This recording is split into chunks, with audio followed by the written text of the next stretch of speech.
BTK revealed. The return of BTK after 25 years.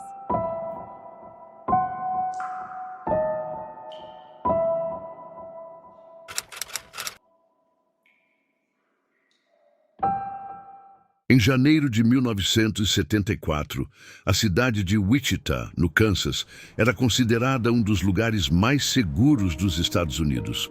Um bairro tranquilo, famílias comuns, crianças brincando nas ruas. Nada parecia ameaçar a paz daquele lugar.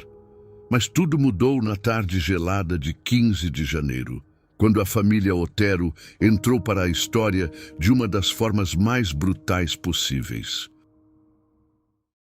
Depois da escola, Charlie Otero, de 15 anos, caminhava ao lado dos irmãos Danny e Carmen em direção à casa da família na rua North Edgemoor. O frio era intenso e o bairro parecia tão silencioso quanto sempre. Mas assim que chegaram perto da residência, Charlie percebeu algo estranho. O cachorro da família estava do lado de fora da casa, sozinho, inquieto, andando de um lado para o outro no quintal. Aquilo imediatamente chamou sua atenção. Seus pais nunca deixavam o animal solto daquele jeito. Era um detalhe pequeno, mas suficiente para causar uma sensação ruim. Sem imaginar o horror que encontraria, Charlie decidiu entrar pela porta dos fundos, enquanto os irmãos seguiam pela entrada principal. Assim que abriu a porta da cozinha, sentiu algo estranho. O silêncio dentro da casa parecia pesado demais. Não havia som de televisão, conversa ou qualquer movimento. Então ele viu a bolsa de sua mãe jogada sobre o fogão, completamente revirada. Papéis espalhados, objetos fora do lugar. Era como se alguém tivesse mexido em tudo às pressas. Naquele instante, o coração de Charlie começou a acelerar. Com a voz trêmula, ele gritou perguntando se havia alguém ali. Do outro lado da casa, Danny e Carmen responderam dizendo que talvez os pais estivessem pregando alguma brincadeira. Mas Charlie sabia que aquilo não fazia sentido. Existia algo errado naquela casa, algo pesado no ar. Conforme caminhava lentamente pelo corredor em direção ao quarto dos pais, o medo aumentava a cada passo. O silêncio parecia sufocante. Era como se a própria casa estivesse morta. E então, ele abriu a porta do quarto. No chão, ao lado da cama, estava o corpo de Joseph Otero, de 38 anos. O homem permanecia imóvel, cercado de sangue, com os pulsos e tornozelos amarrados. Sua expressão mostrava que ele tentou lutar até o último instante. Sobre a cama estava Julie Otero, de 34 anos, também amarrada e amordaçada. Os dois haviam sido assassinados dentro do próprio quarto, enquanto os filhos estavam na casa. Por alguns segundos, Charlie simplesmente congelou. A mente dele não conseguia processar o que estava vendo. Então, o choque deu lugar ao desespero. Charlie saiu correndo da residência completamente aterrorizado, atravessando a rua em busca de ajuda na casa de um vizinho. Quando retornaram juntos à casa dos Otero, a sensação de horror apenas aumentou. O vizinho tentou ligar para a polícia imediatamente, mas percebeu algo assustador. As linhas telefônicas da residência haviam sido cortadas. Aquilo não era um assalto comum. O assassino havia planejado tudo. Quando os policiais finalmente chegaram à cena do crime, perceberam rapidamente que a situação era ainda pior do que imaginavam. Dentro de outro quarto da casa, encontraram Joey Otero, de apenas 9 anos. O garoto estava caído no chão, amarrado, com panos enrolados em sua cabeça. Ele também havia sido estrangulado lentamente. Mas um detalhe perturbador chamou a atenção dos investigadores. Próximo ao corpo havia uma cadeira posicionada de maneira estranha. Para muitos policiais, aquilo indicava algo terrível. O assassino provavelmente sentou-se ali para observar Joseph Otero morrer lentamente enquanto lutava para respirar. Como alguém assistindo a um espetáculo, e o horror não terminava ali. Ao descerem até o porão da residência, os investigadores encontraram a cena mais perturbadora de todas. Josefine Otero, de apenas 11 anos, estava pendurada pelo pescoço em um cano. Seu corpo parcialmente despido balançava lentamente no cômodo frio e escuro. Alguns policiais precisaram sair imediatamente do local. Outros simplesmente não conseguiam acreditar no que estavam vendo. Conforme a perícia avançava, os investigadores começaram a perceber o nível absurdo de preparação daquele criminoso. As vítimas haviam sido amarradas com cordas retiradas de persianas venezianas, mas diversos objetos usados no crime não pertenciam à residência.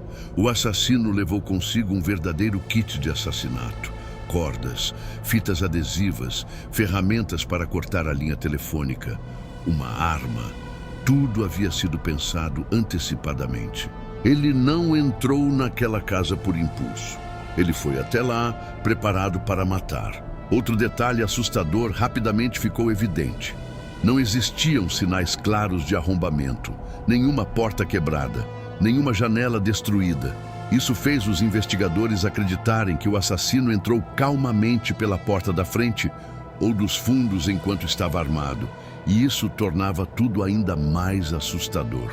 Joseph Otero era ex-militar, praticava boxe, sabia se defender. Julie conhecia judô. Até as crianças possuíam treinamento básico de defesa pessoal. Mesmo assim, ninguém conseguiu reagir. O criminoso dominou toda a família em poucos minutos, completamente sozinho. A investigação também revelou algo ainda mais perturbador. Apesar de nenhuma das vítimas apresentar sinais claros de violência sexual, fluidos de sêmen foram encontrados na cena do crime. O assassino havia se masturbado enquanto observava suas vítimas morrerem. Naquele momento, os investigadores entenderam que estavam diante de algo muito pior do que um simples homicida. Eles estavam caçando um predador sexual. Um homem que sentia prazer através do controle, do medo e da morte. A notícia rapidamente se espalhou por Wichita. Em poucos dias, o caso da família Otero dominava jornais, rádios e programas de televisão. O medo começou a crescer dentro da cidade. Pessoas passaram a trancar portas mais cedo. Famílias verificavam constantemente janelas e linhas telefônicas. Muitos começaram a comprar armas por medo de que aquele homem atacasse novamente. Porque ninguém sabia quem ele era, não existia suspeito, não existia pista suficiente.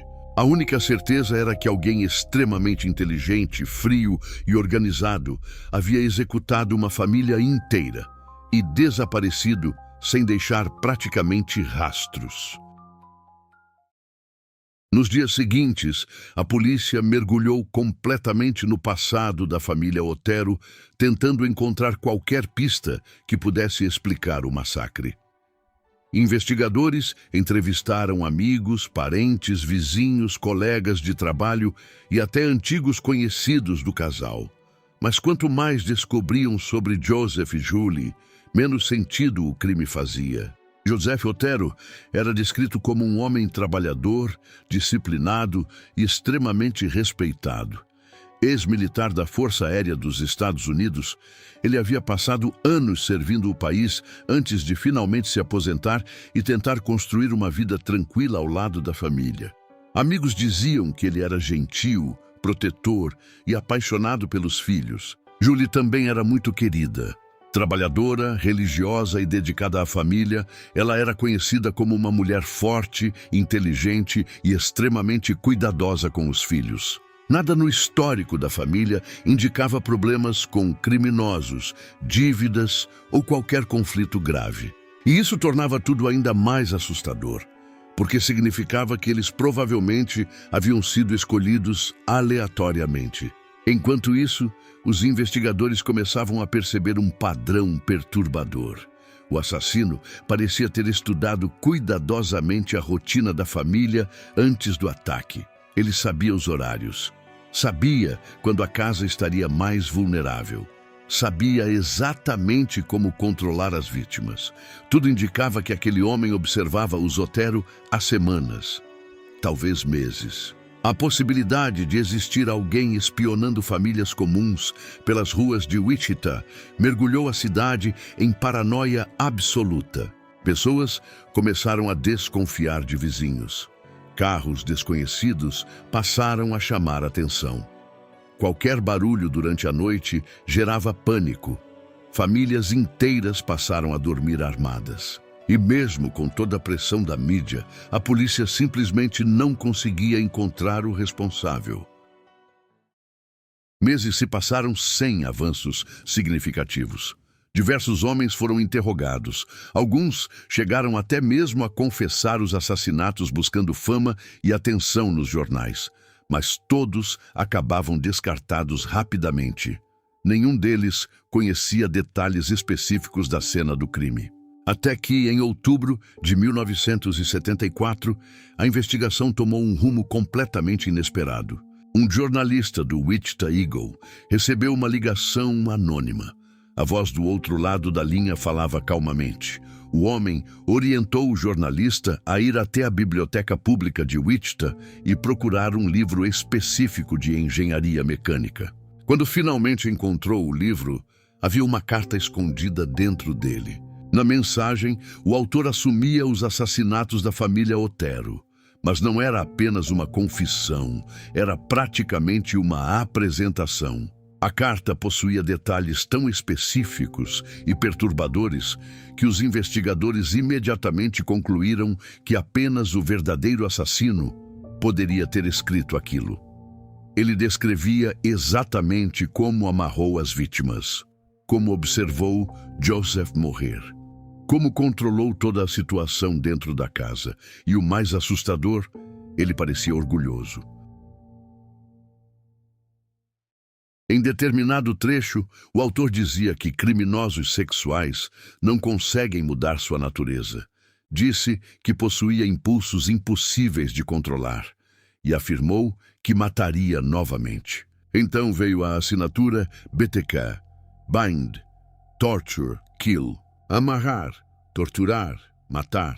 Naquele momento, Wichita deixou de estar diante de um assassino desconhecido. Agora existia um nome, um símbolo, um monstro que queria ser reconhecido. E o efeito da carta na população foi devastador. Pela primeira vez, os moradores entenderam que o assassino não apenas gostava de matar. Ele gostava do medo, gostava da atenção, gostava de observar a cidade inteira aterrorizada por sua presença invisível. O BTK havia transformado Wichita em seu jogo pessoal, e ninguém sabia quando ele atacaria novamente. Durante algum tempo, o silêncio tomou conta do caso. Nenhum novo assassinato aconteceu, nenhuma nova carta apareceu, e isso começou a gerar teorias dentro da própria polícia. Alguns acreditavam que o BTK havia morrido, outros achavam que ele tinha sido preso por outro crime ou simplesmente deixado o estado. Mas a verdade era muito pior. Ele ainda estava lá, observando, esperando, planejando, e quando decidiu atacar novamente, mostrou que havia se tornado ainda mais cruel. Na manhã de 17 de março de 1977, a polícia recebeu uma ligação desesperada envolvendo uma residência na South Hydraulic Street. Quando os policiais chegaram ao local, encontraram 3 crianças completamente traumatizadas. Elas haviam conseguido escapar de dentro do banheiro da própria casa, mas a mãe delas não teve a mesma sorte. No quarto dos fundos estava o corpo de Shirley Vian, de apenas 26 anos.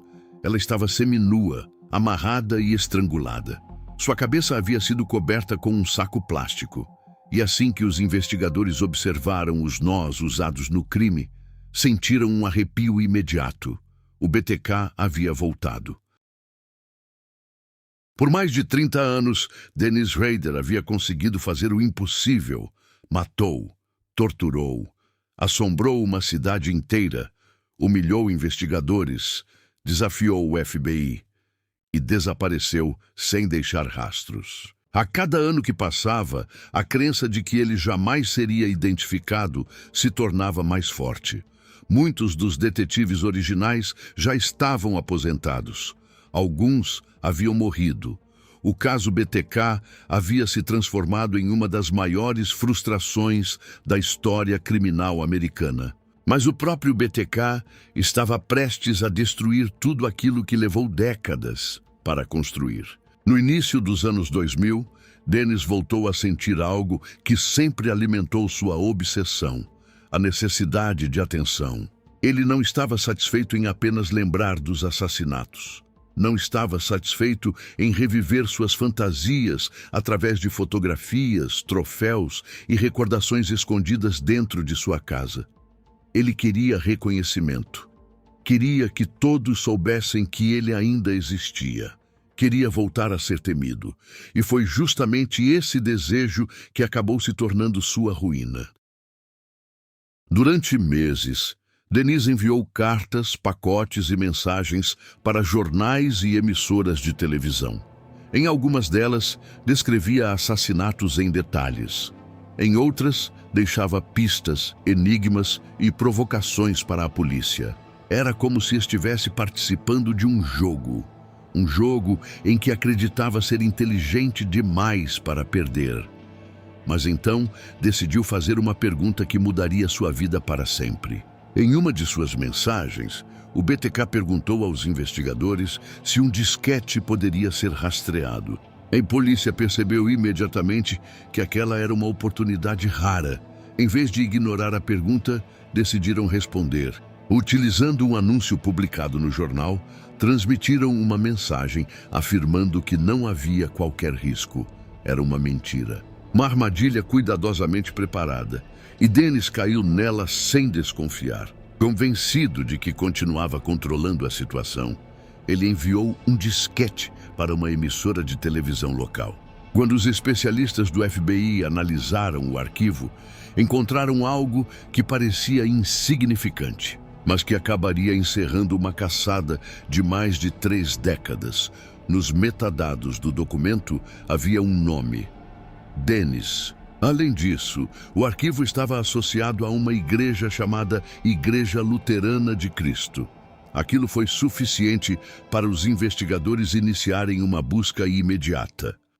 Em pouco tempo encontraram um homem chamado Dennis Rader, presidente do conselho daquela igreja, morador da região, funcionário público, pai de família, casado havia décadas, escoteiro, frequentador assíduo da igreja, exatamente o tipo de pessoa que ninguém suspeitaria.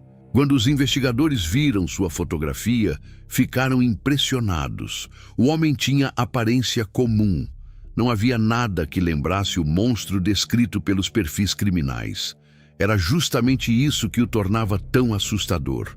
Durante anos, ele havia vivido 2 vidas completamente diferentes. Uma delas era a de cidadão exemplar. A outra era a de um dos assassinos em série mais cruéis da história dos Estados Unidos. Mas os investigadores ainda precisavam de uma prova definitiva. E ela viria através do DNA. Utilizando uma autorização judicial, conseguiram acesso a material genético da filha de Dennis, Carrie Rader.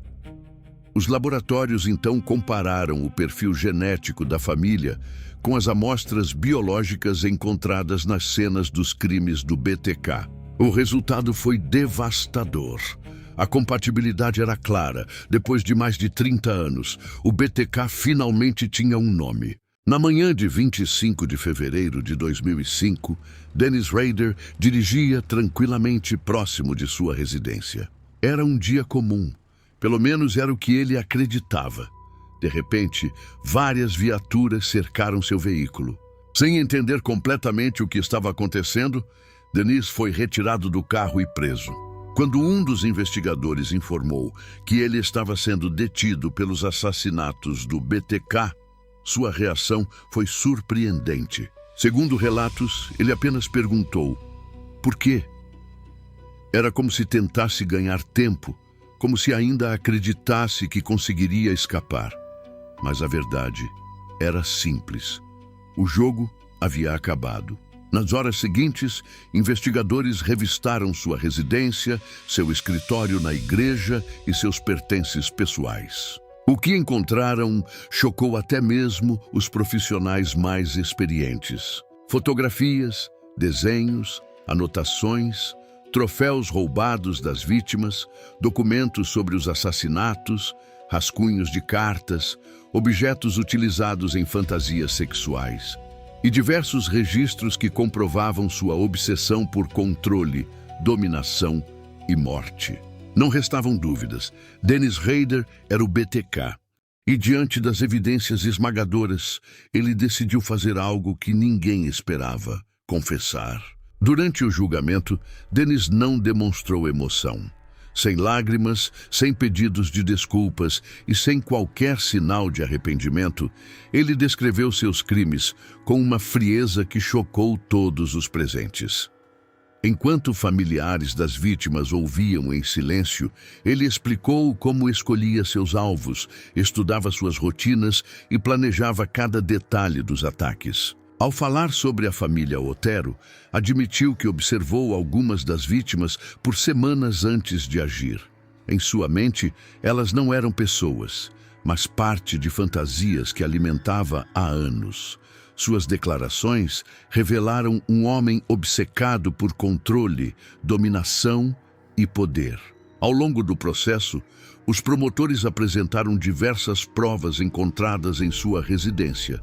Entre elas estavam fotografias perturbadoras, objetos pertencentes às vítimas e outros itens que ele guardou como lembranças dos crimes. Cada nova evidência reforçava a imagem de um assassino meticuloso e profundamente perturbado.